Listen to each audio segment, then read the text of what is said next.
Seat के लेकर के मेहनत नहीं कर रहे हैं। हमने 2016 से पार्टी में तन मन धन के साथ काम कर रहे हैं और जहाँ भी गरीबों की बात होता है, लड़ाई की बात होता है, हक अधिकार की बात होता है, वहाँ पर हम अपने उतरते हैं समाज के लिए। दावा ठोकना सबका अधिकार है और ये लोकतंत्र है और ये लोकतंत्र में सभी का जो है अपना इच्छा जाहिर कर सकता है।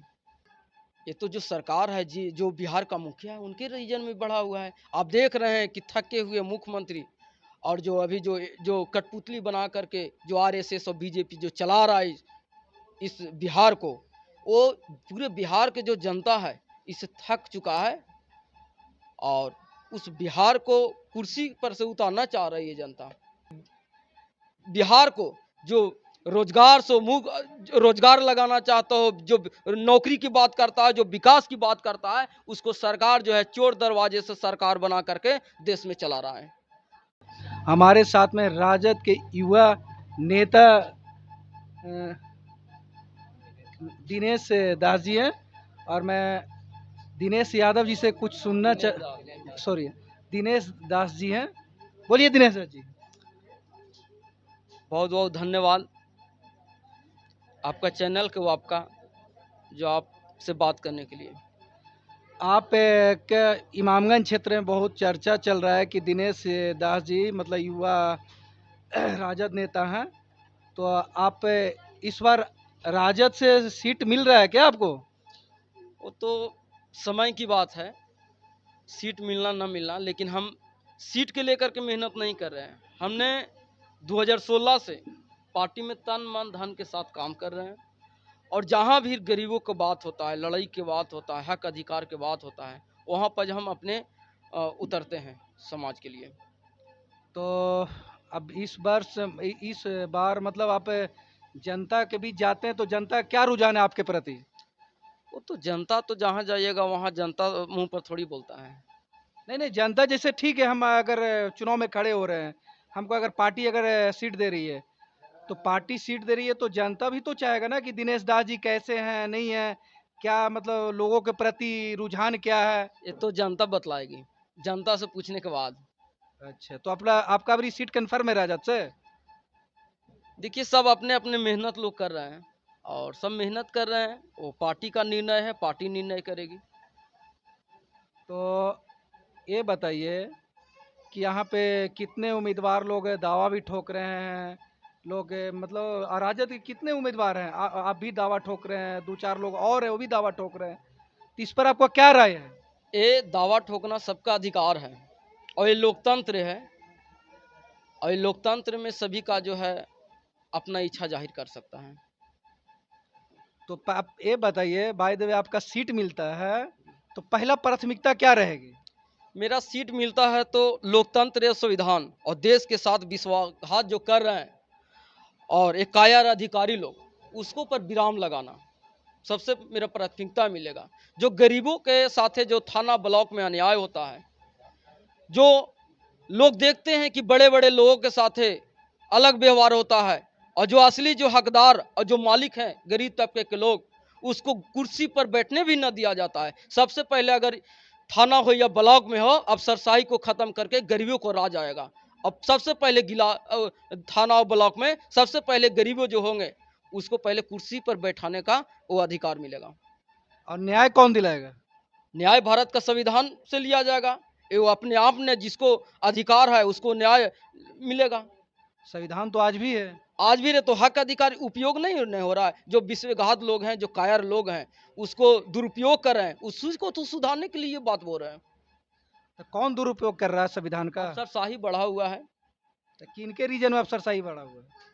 ये तो जो सरकार है जी, जो बिहार का मुखिया है, उनके रीजन में बढ़ा हुआ है। आप देख रहे हैं कि थके हुए मुख्यमंत्री और जो अभी जो जो कठपुतली बना करके जो आरएसएस और बीजेपी जो चला रहा है इस बिहार को, वो पूरे बिहार के जो जनता है इससे थक चुका है और उस बिहार को कुर्सी पर से उतारना चाह रही है जनता। चलिए, आपका अगर सीट मिलता है और आप विधायक बनते हैं तो आप जनता का आप पहला प्राथमिकता और पहला काम क्या रहेगा? मेरा सबसे पहला प्राथमिकता मैं बतलाया और सब शिक्षा, रोजगार, पलायन पर इस पर कोई चर्चा नहीं? इस पे एक क्षेत्र में हम अभी झूठ सच नहीं बोलते, हम नरेंद्र मोदी नहीं हैं कि हम बोल देंगे हम जीतेंगे तो 15 लाख देंगे, साल में 1 साल में 2 करोड़ देंगे, काला धन लाएंगे। और नरेंद्र मोदी क्या और ये आरएसएस और बीजेपी के लोग हैं। ये हम लोग जो हैं जो काम करते हैं, जो तेजस्वी प्रसाद यादव ने जो बोला था 2020 के चुनाव में कि अगर मेरा सरकार बना तो 10 लाख रोजगार देने का काम करेंगे, जब वो 17 महीना के लिए बने तो 6 लाख रोजगार देने का काम किया। धन्यवाद देना चाहते हैं। और पूरा बिहार में नाक दम कर दिए विपक्ष मजबूत रहने के कारण। क्या जितना उनका जो विजन था श्री तेजस्वी यादव जी का, जितना जो विजन था वो विजन को आज जो है नीतीश कुमार जी और एनडीए के लोग जो है उसको धरातल पर उनका जो उतर रहा है, तो मजबूत जो विपक्ष जो है मजबूत है। और चलिए। जब सरकार बनेगा तो जो बहुत अच्छा जो हो काम होगा बिहार के लिए। पलायन भी हटेगा और बिहार में रोजगार मिलेगा। डेमो देख लिए 17 महीना का। तो पलायन कैसे कम होगा ये बताइए। अगर सरकार राजद के बनती है तो पलायन कैसे कम करेंगे? जब सरकार जब बन जाएगी तो आरएसएस और बीजेपी के जो भाजपा सरकार है वो बिहार के अलग नजरिया से देखता है, नहीं चाहता है कि बिहार जो है अन्य राज्यों से डेवलपमेंट करे, क्योंकि बिहार जो है तेज तरार राज है, बुद्ध की धरती है, जगदेव प्रसाद का ये धरती है, क्रांति का धरती है। और वही कारण है कि वो बिहार में जो डबल इंजन की सरकार है वो बिहार को जो समाजवादी जो विचारधारा के लोग जो हैं, जो इस बिहार को जो रोजगार से मुख रोजगार लगाना चाहता हो, जो नौकरी की बात करता है, जो विकास की बात करता है, उसको सरकार जो है चोर दरवाजे से सरकार बना करके देश में चला रहा है। अगर सरकार बनता है तो आप देख लिए कि जिस तरीका से माई बहन मान योजना, जैसे बिहार के सटे हुए जो राज है झारखंड में, हेमंत सोरेन जी का सरकार और आरजेडी के गठबंधन में चल रहा है, मिल रहा है। तेजस्वी जी का कहना है कि अगर मेरा सरकार बनेगा तो 500 गैस सिलेंडर करेंगे, 200 यूनिट बिजली करेंगे। जो स्टूडेंट जो हैं जो परीक्षा देते हैं, जो देते हैं उनका फ्री होगा, जो पैसा लगेगा उसको मिलेगा। ये तेजस्वी यादव ही कर सकता है। चलिए, मेरे साथ में दिनेश जी थे। अब मैं, आपका क्या नाम हुआ सर? मेरा नाम अनिल कुमार हुआ सर। अच्छा, आप साथे रहते हैं दिनेश जी के साथ में? जी, हमेशा साथ रहते हैं। जब हमारे क्षेत्र में आते हैं तो दिनेश जाति ने हमेशा मेरे पास कॉल करते हैं, आते हैं। समाज के साथ में बहुत जुड़े हुए हैं इंसान हैं। हर दुख सुख में हमेशा कोई भी समाज का हो, अगर किसी का विपत्ति होती है, थाना हो, ब्लॉक हो, ये हमेशा अटल रहते हैं, सबके पक्ष में लड़ते हैं। तो हमारे नेता ऐसा हो, ये नहीं कि हमारे नेता लोग आते हैं बोलते हैं कि हम वोट है, बैलेंस है, आज जिता देंगे चले जाएंगे, पूछेंगे नहीं, आ जाते हैं चल जाते हैं।